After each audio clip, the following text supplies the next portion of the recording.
Mempersilakan Yang Berhormat Datuk Seri Panglima Muhammad Syafiee Apdal, Presiden Parti Warisan, untuk menyampaikan ucapan. Dipersilakan.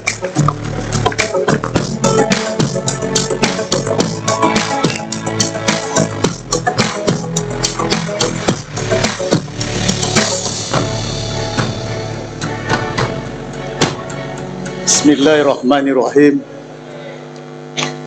Assalamualaikum warahmatullahi taala wabarakatuh. Salam sejahtera. Yang Amat Berhormat Datuk Seri Anwar Ibrahim, Perdana Menteri Malaysia, Yang Amat Berhormat Presiden-Presiden Parti, pimpinan yang ada, sidang perwakilan yang dihormati sekalian. Alhamdulillah, kita panjatkan kesyukuran kepada Allah Subhanahu Wa Taala di atas izin limpah kurnianya. Lok katakan tadi tak pernah terlintas dalam pemikiran akan berucap di Dewan ini. Saya ingat 10 tahun saya tak pernah berucap di Dewan ini. Menonton first time selepas 10 tahun menjejak di Dewan yang mulia. Apa yang penting kepada kita, seperti apa yang telah diutarakan oleh rakan-rakan perwakilan dari pagi sampai ke petang, yaitu agenda perpaduan ini merupakan salah satu tuntutan, bukan hanya dalam Islam, ya. Surat Hujurat, Surat Ali Imran menyatakan tentang kepelbagaian kaum itu, berbagai rupanya, berbagai bentuk budayanya, jangan berpecah belah. Maka dituntut untuk kita bersatu dan berpadu untuk kebaikan umat negara kita yang kita cintai ini.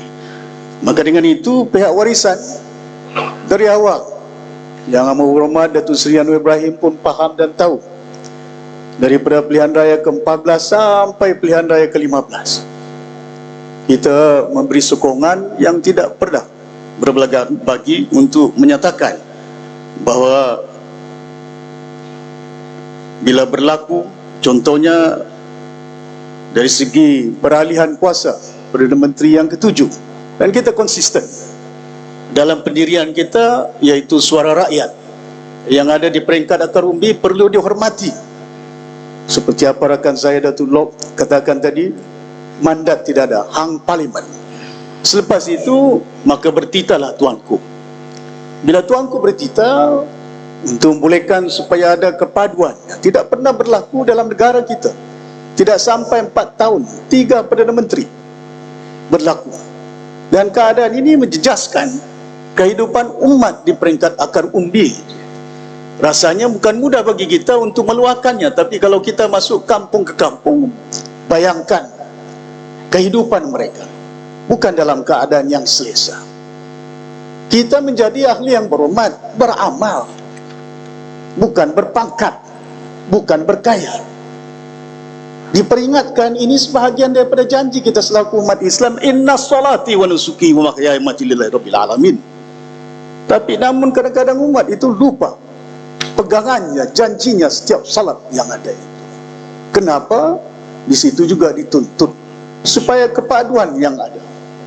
Kalau mengikut ahli sunnah wal jamaah Imam Syafiee yang tidak afdal dari sempurna, maka jamaahnya itu perlu diperbanyakkan. Banyak kebaikan, banyak kesempurnaan dia kalau ramai jamaahnya. Itu dituntut dalam Islam itu. Wa ima, Rasul itu diturunkan rahmatan lil alamin, rahmat untuk semesta alam, bukan rahmat untuk Bagandatu, bukan rahmat untuk Tambun, bukan rahmat untuk kucing, bukan rahmat untuk sempurna, tapi rahmat untuk semua yang ada, tidak mengira bangsanya, tidak mengira agamanya. Kita kena berpegang dengan itu. Maka dalam konteks penyatuan ini bukan mudah penyatuannya. Bayangkan umat sebelum kita merdeka, disatukan umat di negara Malaysia tidak menjadi bebanan. Saya masih ingat tahun 1992, masih kecil, saya ikut dengan ibu saya bila Global Commission datang ke daerah sempurna, ditanya sama ada kita setuju untuk membentuk Malaysia ataupun tidak. Saya masih kecil lagi dengan ibu saya, 1962. Lepas itu kita katakan, ibu saya lakukan, setuju bentuk Malaysia. Terikat umat dengan niat yang suci, bahawa kita perlu membentuk bukan hanya sebuah negara bangsa yang berdaulat, bangsa kemakmurannya. Malahan ayahanda saya pun ikut daripada sempurna, daripada Kota Kinabalu sampai nak kapal ke Singapura, sehingga sekejap sampai ke Jengka. Tengok macam mana Felda Scheme dilakukan untuk pengajaran, disebarkan. Inilah akan berlaku, berbagai rancangan akan dibangunkan. Pasal itu ada di Sempurna namanya rancangan Budgaya. 10 ekar tanah dibagi kepada umat di situ. Rentetan daripada pengalaman untuk melihat. Umat itu ingin melihat bahawa kesepakatan ini menjadi satu tunggak yang ada kepada mana-mana umat di dunia ini. Penting kepada kita. Tapi bukan mudah untuk kita melahirkan kepaduan umat yang ada. Dia seperti apa yang kita katakan bahawa dalam tekad yang ada, agenda kita convention hari ini, ya, inclusiveness, toleransinya, nilai-nilai yang ada di kalangan kita selaku umat. Bagaimana untuk kita melahirkan supaya ada keyakinan kepada umat, bukan hanya kita pimpinan di dewan ini. Jauh penting ialah umat di luar, di kampung-kampung, di bandar-bandar, untuk melihat hala tuju kita. Adakah hala tuju kita memastikan bahawa kepaduan ini dapat kita kentalkan. Kita kena mengambil iktibar daripada pengalaman, daripada bukan hanya pengalaman di dunia. Hari ini di Ukraine, berperang umat, bergaduh atas oleh kena ideologi politik, nakkan supaya mereka dominan dalam memerintah. Ideologi politik yang dikatakan ada yang nakkan supaya kepimpinan yang ada berdasarkan dengan demokrasinya, ada yang berdasarkan dengan rahsianya, tapi tidak mengira nyawa manusia yang tidak berdosa terkorban di gelanggang peperangan yang ada. Adakah ini tuntutan kita selaku umat di muka bumi ini? Berjanji bahawa kita ingin berhikmat, serve the people, not to be served. It's very important.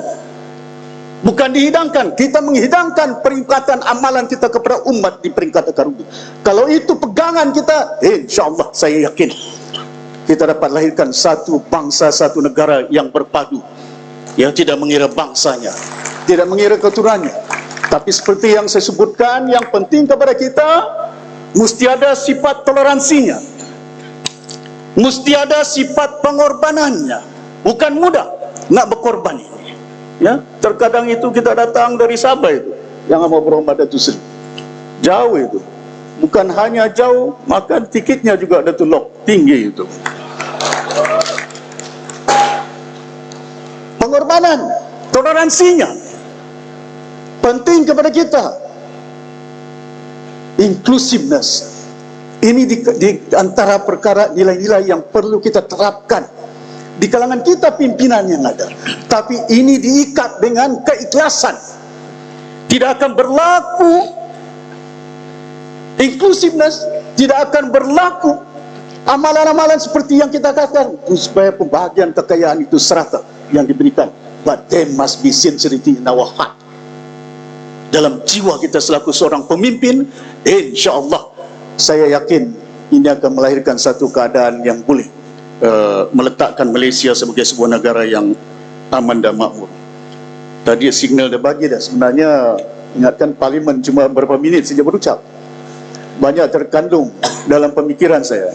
Perkongsian yang ada. Kita kena belajar. Jangan tidak belajar. Negara ini dimerdekakan. Kena belajar bagaimana pengorbanan orang-orang tua kita. Barisan Nasional memerintah 60 tahun. Saya juga bekas anggota Barisan Nasional bersama dengan yang amat berhormat Datuk Zahid Hamidin. Tidak ada di dewan ini kita tidak pernah kerjasama. Saya kerjasama dengan BN lebih daripada 27 tahun. Kerjasama dengan Pakatan Harapan. Dah kerjasama dalam dewan dengan kita ini.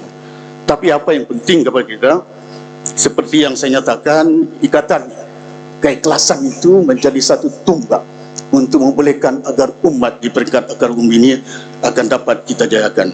Hadirin yang dirahmati sekalian, Kita kena belajar Barisan Nasional pengalaman yang dahulu. Dominan.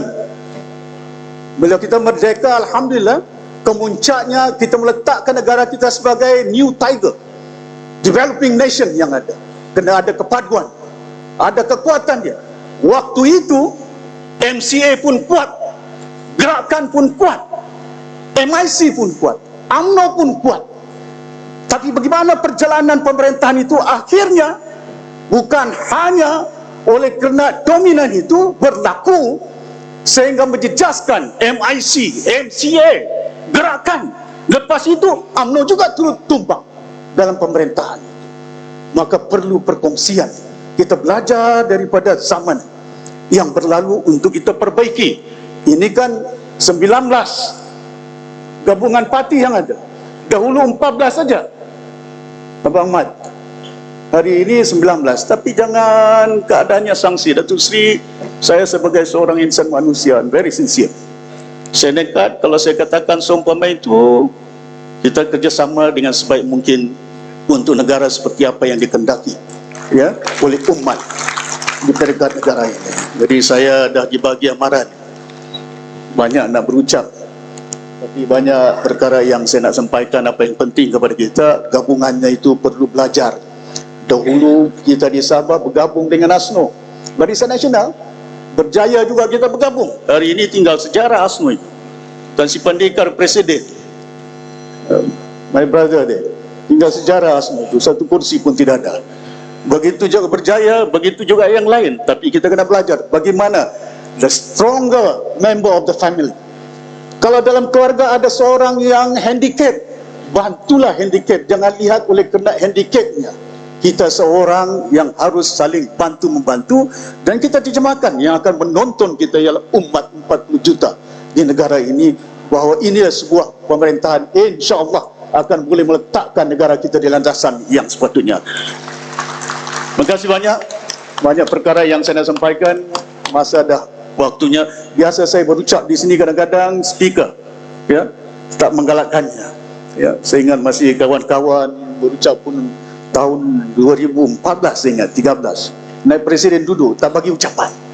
Tapi kadang-kadang itu kenapa tak bagi ucapan? Mungkin dia punya teguran, dia membisa. Tapi kita dalam hidup, ya, apa yang kita katakan, teguran-teguran itu ialah untuk kebaikan, bukan hanya gabungan kita, tapi umat di peringkat akar umbi itu untuk kebaikan perjuangan kita. Sekian, wabillahi taufiq wal hidayah. Wassalamualaikum warahmatullahi wabarakatuh.